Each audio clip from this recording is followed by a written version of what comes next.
Milagre das Pombas.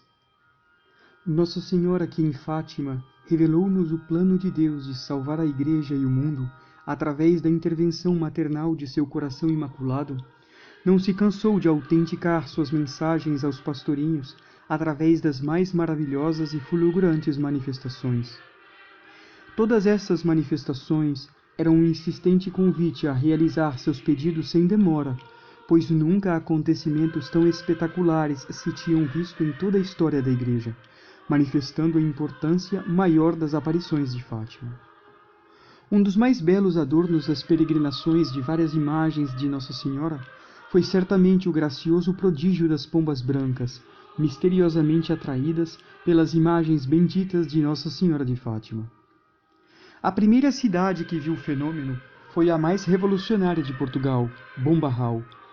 Em 28 de novembro de 1946, a peregrinação portuguesa deixava esta cidade. Na passagem de um arco do triunfo, soltaram-se 5 pombas em honra da Virgem. Mas em vez de irem para os 4 cantos do céu, voltaram e ficaram no cortejo seguindo a peregrinação.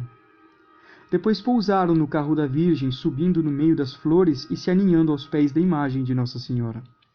Aí ficaram durante 8 dias. As zoadas dos alto-falantes, o órgão, os foguetes, tiros de homenagem e iluminação, nada espantava as aves.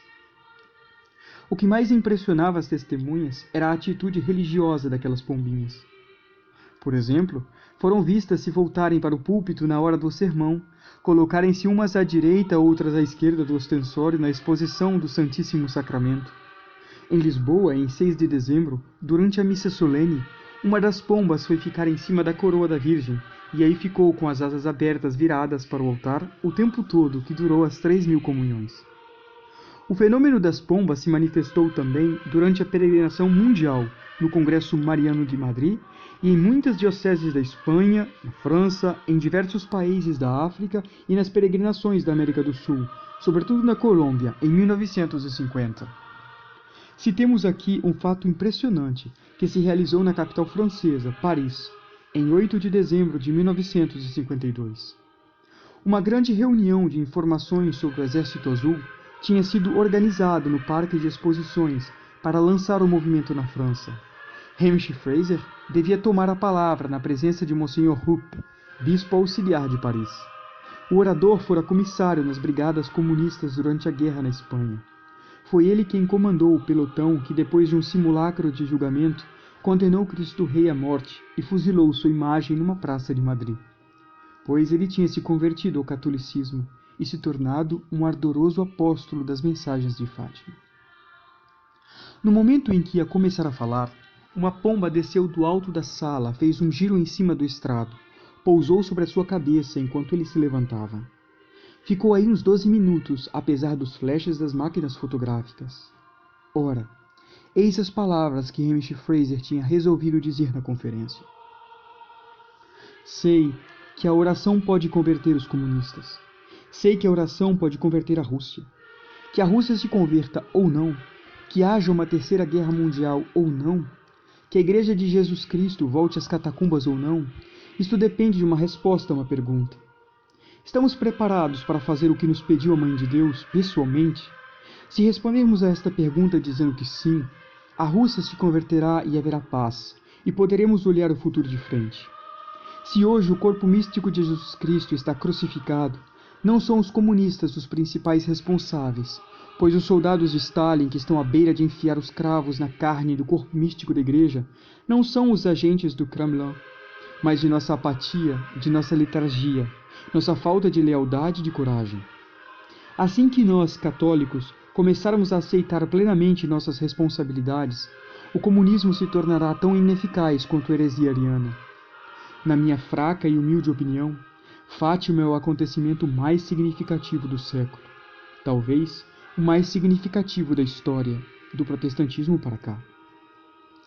Enviando uma de suas brancas pombas para ficar na cabeça do orador, a Virgem de Fátima estava aprovando o magnífico discurso que ele ia pronunciar. Há mais de 600 anos, a sociedade cristã e a Igreja sofrem ataques vorazes de seus piores inimigos. Em Fátima, Nossa Senhora manifestou o desejo de Deus de estabelecer no mundo a devoção a seu coração imaculado para salvá-lo. Infelizmente, os pedidos de Nossa Senhora não foram atendidos. A Rússia não foi consagrada como ela pediu e espalhou seus erros pelo mundo, especialmente o materialismo ateu. E a Santa Igreja foi atingida por uma crise sem precedentes. Entretanto, nunca será tarde para recorrer a Jesus e a Maria.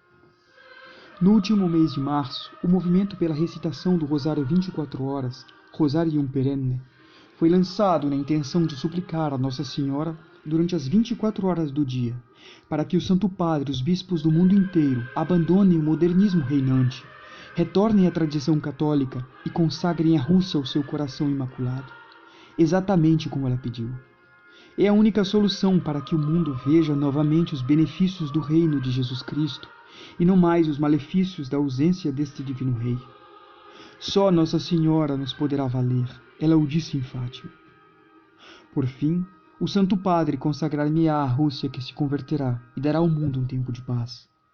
Por fim, meu imaculado coração triunfará. Escolha um horário e os dias da semana em que você combaterá nesta guerra, em defesa da Santa Igreja, do Santo Padre e da sociedade cristã, através da recitação dos 15 mistérios.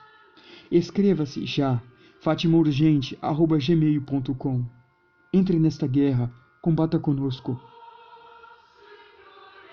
Salve Maria!